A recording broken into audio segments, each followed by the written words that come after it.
Hey, been a while. By the way, thank you, new and returning viewers, for checking out my previous CashioOS video and having a talk with me. It was pretty relaxing. So let's get to the topic. Where was I in the past few months? You see, to new viewers, you might not know much, so I'm gonna get you up to speed. I call a hiatus for my regular game streams to restructure my stream content, with personal expectations that I'll still regularly release videos, but the videos have not been out. What happened during it? In the first month of hiatus, which was December of 2025, I began working on sorting out my messy setup in my Unraid NAS server, which is a mess. If you're not one to regularly keep things tidy, have a look at your desktop and you tell me what you see. Yeah, that's what I meant, but at a larger scale that came biting back at me at my workflow efficiency. Towards the end of December, I realized I needed far more time than usual, so I began laying out things that I needed work on, which is a few sets of parts that you saw in the Trello post that I recently put up in YouTube community post. Seeing the sheer horrors of the things I had to work on, I gotta lock the heck in. Fast forward, New Year's happened, fireworks popping everywhere. I took a breather and prayed, everything's gotta go smoothly to plan. Until it didn't. My relative got hit by a vehicle and was admitted to hospital. They lived alone, so after they discharged, they had to stay over at my place because my family was the only reachable and closest relative. But this is Asia. We don't have an abundance of rooms. So in times of emergency, we let them live in my studio room I've recorded and worked in all these times. Thinking it's going to be a few weeks thing, I just moved a small amount of my stuff, namely my mic, my mouse, my Steam Deck, over so I can continue working on server stuff, only to learn that we're living in the AI bubble. The laptop I used to work on stuff, remember that CashioOS laptop, began terminating my active programs, and I realized one thing. I'm out of RAM for the work that I was doing. In a miniature panic, I quickly get RustDesk functional and working, which thankfully did. Crisis averted. I can work on lighter stuff that needs more browser tabs. As time passes and a couple of revisits into my studio room to check on stuff, I sense a suspicious smell. In secret, I had a chat with my mom on what's going on, and my mom seems to agree with me. There's a hint of tobacco in the smell of my entire studio room. So for a few days, we've monitored the situation and been secretly observing what my relatives been doing behind our backs. With clear and concrete evidence, we've came to the conclusion that they smoke in my studio room, with no airflow. I remember vividly that my mom had made clear to them that we had a no smoking policy in this entire house, but they've broken that one rule. My respect for this said relative is shattering right before my eyes. Doing my personal research, I found that third-hand smoking can cause problems to anyone who comes into contact with objects that nicotine touches, which stays for an extremely long time.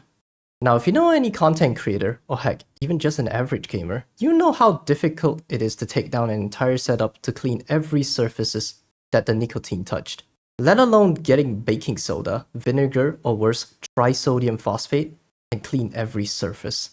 Knowing that they had smoke in my studio room and in the bathroom attached to it, the idea of needing to clean any speck of nicotine off of every visible surface is going to set me back a month or two, heck, even 3 more months. And that's on top of what few months I projected needing for my background restructuring I was initially working on. After a few hours, I calmed down, figured I might have overreacted, but things gone way worse days after. In the midst of my occasional internal rage against them, backup came. A distant relative family came over to visit him, and my mom had a plan to quietly confiscate their cigarettes and hand it off to the relative for removal. At the end of the reunion, they planned to confront them directly. During the confrontation, they flat out denied that they have smoked, and was perplexed that we knew there was one cig missing from the first time we checked. To some of y'all who think it's an invasion of privacy, screw y'all. I own this damn house and I made the smoking policy pretty dang clear. Well, technically my mom. And I'm acting within my right to know if they've smoked in my premise. With those specific reactions, all trust I had on them had been lost. I thought of giving them a little chance considering there should be no cigs anymore. Right? Until days later, I spotted something sitting on the pile of personal valuable belongings of theirs. An e-cigarette. Knowing I'm gonna have a fit and that'll be bad, I quickly relayed it to my mom, and closed myself in the bedroom that I've been working on and just focused on working on the NAS. Within a day, I learned from her that she has confiscated the ESEC quietly too.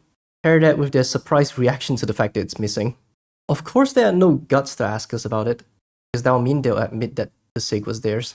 Been a month since the incident, and things seems to have stabilized.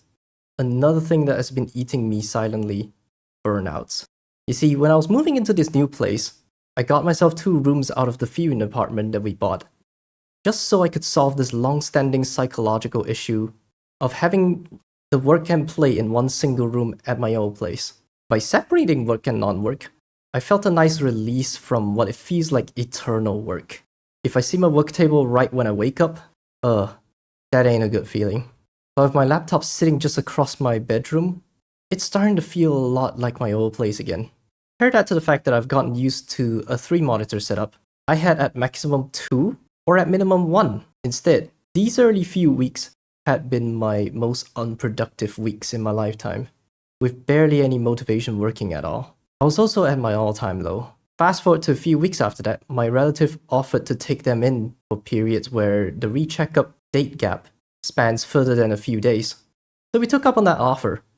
After a few weeks, they were cleared to work and discharged, and is back to their own place, thankfully.